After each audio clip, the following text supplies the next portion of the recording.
guys, welcome to all of you on my YouTube channel that is Shine Tutorial। तो हम human disease के बारे में discuss कर रहे थे जिसमें हम बैक्टीरियल और वायरल डिजीज, प्रोटोजोन डिजीज के बारे में पढ़ चुके हैं। तो आज का हमारा टॉपिक है फंगल डिजीज और जेनेटिक डिजीज। तो लेट्स स्टार्ट करते हैं और जानते हैं कि फंगल डिजीज क्या होती हैं, उनके कॉज क्या है और जेनेटिक डिजीज के बारे में। So let's start. So guys, first of all हम डिस्कस करेंगे फंगस के बारे में। फंगस माइक्रो ऑर्गेनिज्म है जो कि यूकैरियोटिक है, ठीक है, यानी इसका वेल डेवलप्ड न्यूक्लियस है। फंगल जो है, ऐसा नहीं है कि फंगस जो है वो डिजीज ही कॉज करता है। फंगस में ईस्ट और मशरूम, ठीक है, मशरूम जो है वो एडिबल है, हम खाते भी हैं उसे। ईस्ट जो है वो फर्मेंटेशन में हेल्प करता है, जैसे जो डफ बनाया जाता है, ठीक है, फिर ब्रेड बनाने में, बेकरी में इसको यूज किया जाता है, ठीक है। तो ये हमारे लिए जो है वो एडिबल भी है, यूजफुल भी है, ठीक है, और ये हमारे लिए हार्मफुल भी है। अगर फंगल डिजीज हो जाए तो इन्फेक्शियस डिजीज होती हैं, ठीक है, और दूसरी बात कि कई बार ये फेटल भी हो सकती हैं। तो आज जानते हैं फंगल डिजीज कौन कौन सी हैं। ओके, सो गाइस, सबसे पहले हम फंगल डिजीज के लिए ट्रिक करते हैं। तो ट्रिक है हमारे पास गंजा दामाद खाए फ्रूट, ठीक है। तो इसके वर्ड में से जो गंजा है दैट इज गंजापन, वाल्डनेस डिजीज होती है, ठीक है। दामाद में से जो फर्स्ट टू वर्ड्स है दैट इज दामा, दैट इज दमा, एस्थमा, और लास्ट का जो दो है उससे दाद, दैट इज रिंगवॉर्म। खाए, ठीक है, खाए से खाज, स्कैबीज, और फ्रूट का फो हम यूज करेंगे फुट के लिए, तो वो होता है एथलीट फुट, जिसे हम हाथी पांव के नाम से भी जानते हैं। तो आइए बारी बारी इन डिजीज के कॉजल ऑर्गेनिज्म के बारे में जानते हैं। Let's discuss the disease. Fungus से होने वाली डिजीज कौन कौन सी हैं? तो फर्स्ट है बॉल्डनेस, ठीक है, इसका कॉजल ऑर्गेनिज्म जो है यानी पैथोजन है दैट इज टीनिया कैपिटस, और ये किसी भी इन्फेक्टेड पर्सन के क्लोज कांटेक्ट में आने से हो सकती है। मेनली बॉल्डनेस डिजीज जो है ये मेंस के अंदर पाई जाती है। Second one is your asthma, ये एस्परजिलस फ्यूमिगेटस पैथोजन है इसका, और ये कंटेमिनेटेड फूड और वाटर से हो सकती है।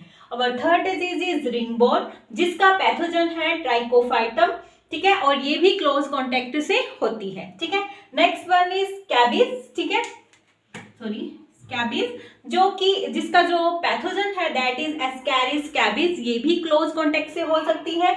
और एथलीट फुट, जिसे हम जो है हाथी पांव के नाम से भी जानते हैं, इसका कॉजल ऑर्गेनिज्म है टीनिया पेडिस, और ये भी क्लोज कॉन्टेक्ट में किसी इन्फेक्टेड पर्सन के क्लोज कॉन्टेक्ट में आने से हो सकती है। तो ये थी हमारी फंगल डिजीज। तो आइए देखते हैं जेनेटिक डिजीज कौन कौन सी है। Okay guys, now we will discuss about the genetic disease. What are the genetic disease and what are the cause of genetic disease? ये होती क्या है और कैसे फैलती हैं? तो जेनेटिक डिजीज जो है वो हमारे जो क्रोमोसोम्स हैं या जीन्स हैं उनमें एबनॉर्मेलिटी की वजह से होती है, या तो उनकी एडिशन हो जाएगी या फिर डेप्लीशन हो जाएगी, ठीक है। तो इस वजह से होती है, यानी म्यूटेशंस जब अकर होती है हमारे क्रोमोसोम्स में तो हमारे को जेनेटिक डिजीज हो सकती हैं, और ये हेरिडिटी भी है, यानी एक जनरेशन से दूसरी जनरेशन में पास आउट भी होती हैं। तो आइए जानते हैं कि कौन कौन सी जेनेटिक डिजीज है। First genetic disease is haemophilia. Haemophilia एक ऐसी डिजीज है जिसमें कि ब्लड क्लॉट नहीं हो पाता, एक्सेसिव ब्लीडिंग हो जाती है, और ये डेंजरस भी है, और ये एक हेरिडिटी डिजीज है, ठीक है। इसमें मेनली ये मेल्स के अंदर पाया जाता है क्योंकि उसमें एक्स और वाई क्रोमोसोम्स होते हैं, तो एक्स क्रोमोसोम जीन्स के ऊपर ये प्रेजेंट होता है, ठीक है। तो जो वुमेन होती है वो कैरियर होती है इसके लिए, ठीक है। मेनली ये जो है वो मेंस के अंदर ही डिजीज पाई जाती है, ठीक है।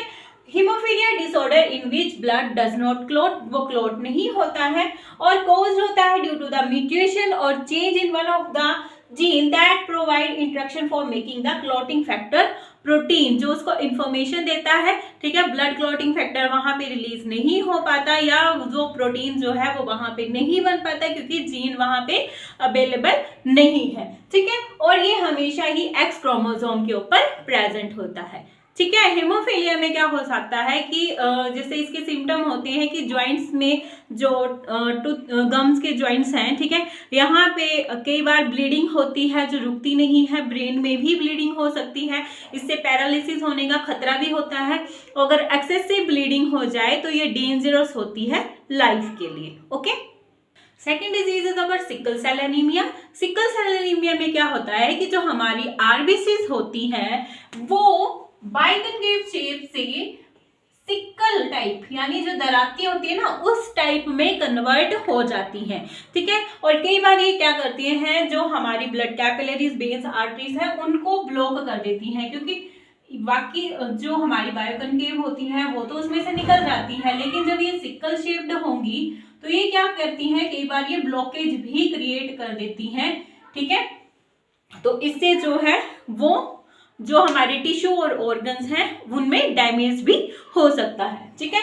रेड ब्लड सेल जो सेल्स हैं वो कंसर्ट हो जाती हैं सिकल शेप्ड में, ठीक है। और ये कोज जो होता है due to the defective allele on the chromosome number 11। Mainly आपने ये याद करना है कि किसके डिफेक्टिव पार्ट्स होता है, क्रोमोसोम नंबर 11 के ऊपर, ठीक है। इसमें क्या होता है कि जो हमारी हीमोग्लोबिन होती है उसमें ग्लूटामाइन होता है, वो रिप्लेस कर दिया जाता है बाय वेलाइन, और इससे ऑक्सीजन की डेफिशिएंसी भी हो सकती है, ठीक है। So this is the sickle cell anaemia. Third disease is phenylketonuria, और ये कोज होता है due to the presence of recessive allele on the chromosome number 12। तो आपने क्रोमोसोम नंबर इसका लर्न करना है, दैट इज 12, ठीक है।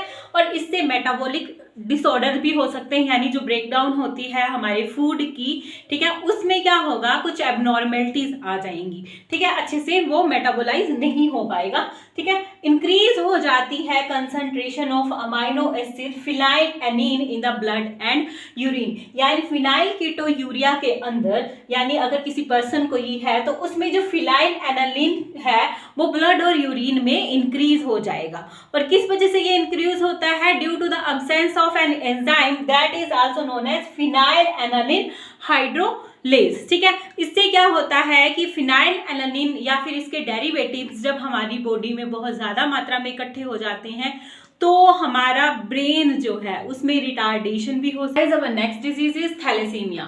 थैलेसीमिया में क्या होता है कि इसमें जो हीमोग्लोबिन बनाने के लिए, यानी कि defect could be due to the either mutation से या फिर डिप्लीशन से, यानी एडिशन हो जाएगी या डिप्लीशन हो जाएगी किसी पर्टिकुलर जीन की, जो रिड्यूस करेगा rate of synthesis one of the globulin chain जो कि हीमोग्लोबिन बनाते हैं, ठीक है। अब क्या होगा, हीमोग्लोबिन में एबनॉर्मलिटीज आ जाएगी।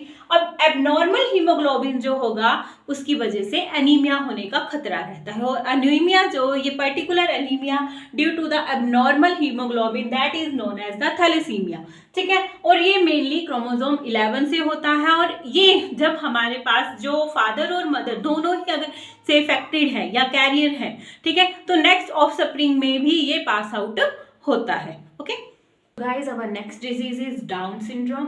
डाउन सिंड्रोम में क्या होता है कि हमारे पास यहाँ जब क्रोमोसोम, जब गैमीट फॉर्मेशन हो रही होती है, ठीक है, तो उसमें कई बार क्या होता है एक एक्स्ट्रा क्रोमोसोम जो है वो ऐड हो जाता है, यानी हमारे पास 23 पेयर्स होते हैं क्रोमोसोम्स के, तो टोटल हमारे पास 46 क्रोमोसोम्स होते हैं, ठीक है। लेकिन इस कंडीशन में क्या होता है कि हमारे पास 47 क्रोमोसोम्स जो है वो ऑफस्प्रिंग के अंदर चले जाते हैं, और ये जो है मेनली प्रेजेंट होता है क्रोमोसोम नंबर 21 पे, ठीक है। तो एक ही क्रोमोसोम पे जब हमारे पास यहाँ पे ट्रिपलेट हो जाता है तो इस कंडीशन को ट्राइसोमी भी बोला जाता है।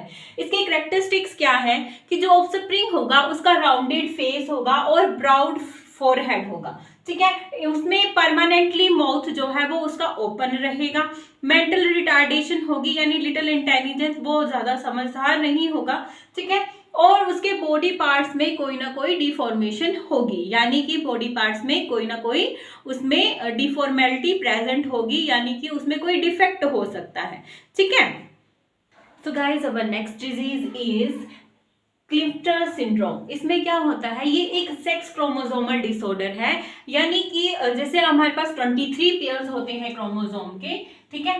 तो जैसे हमने पिछली डाउन सिंड्रोम में पढ़ा था कि उसमें हमारा जो 21 क्रोमोसोम नंबर था उसके ऊपर एबनॉर्मलिटीज आ जाती थी, उसमें 3 क्रोमोसोम्स ट्रिपलेट बन जाता था क्रोमोसोम का। इसमें क्या होता है, जो 23rd पेयर होता है ना हर ऑर्गेनिज्म में, ठीक है, तो वो हमारा सेक्स क्रोमोसोम कहलाता है, ठीक है। और इस सेक्स क्रोमोसोम में जैसे हमारे पास फीमेल होते हैं तो उसमें एक्स प्रेजेंट होता है, और जो हमारे मेल्स होते हैं उसमें XY क्रोमोसोम जो है वो प्रेजेंट रहता है। तो इसमें क्या होता है कि एडिशनल एक्स क्रोमोसोम जो है वो ऐड हो जाता है, तो क्लिफ्टन सिंड्रोम जो है वो कॉज होती है। एबनॉर्मेलिटीज क्या आ जाती है इसकी वजह से कि सेक्सुअल डेवलपमेंट और मेंटल रिटार्डेशन जो है वो एबनॉर्मल हो जाएगी, ठीक है। नेक्स्ट, लेग्स जो है लॉन्ग्स हो सकती हैं, ऑस्टियोफोरेसिस, बोन से संबंधित कोई भी डिफॉर्मेशन उसके अंदर हो सकती है, और मेनली 47 क्रोमोसोम्स इसमें भी, क्योंकि एडिशनल एक्स क्रोमोसोम प्रेजेंट हो रहे हैं तो इसमें भी टोटल 47 क्रोमोसोम्स है हमारे पास हो जाते हैं, ठीक। सो गाइस, अब last disease is Turner syndrome. ये भी हमारे पास एक सेक्स रिलेटेड क्रोमोसोमल डिजीज है।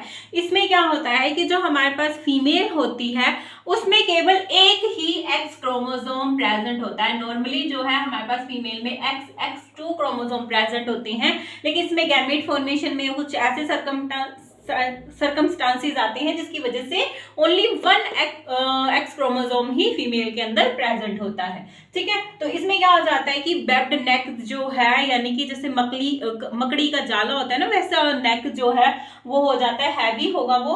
oogenesis जो है उस फीमेल में नहीं हो पाएगी और मेंटली रिटार्डेशन होगी, ठीक है। तो ये थी हमारी जेनेटिक डिजीज, ठीक है। तो ह्यूमन डिजीज वाला चैप्टर ये हमारा यहाँ पे फिनिश होता है। ये हमारा जनरल साइंस का टॉपिक था। जब हम इसको अगर थॉरली पढ़ेंगे +2 के सिलेबस में, तब हम सभी को डिस्कस करेंगे। अभी ये हम सिर्फ कॉम्पिटिटिव एग्जाम्स के लिए कर रहे हैं, तो इसमें सिर्फ जनरल सी इंफॉर्मेशन दी गई है। So this is all for now, thank you guys.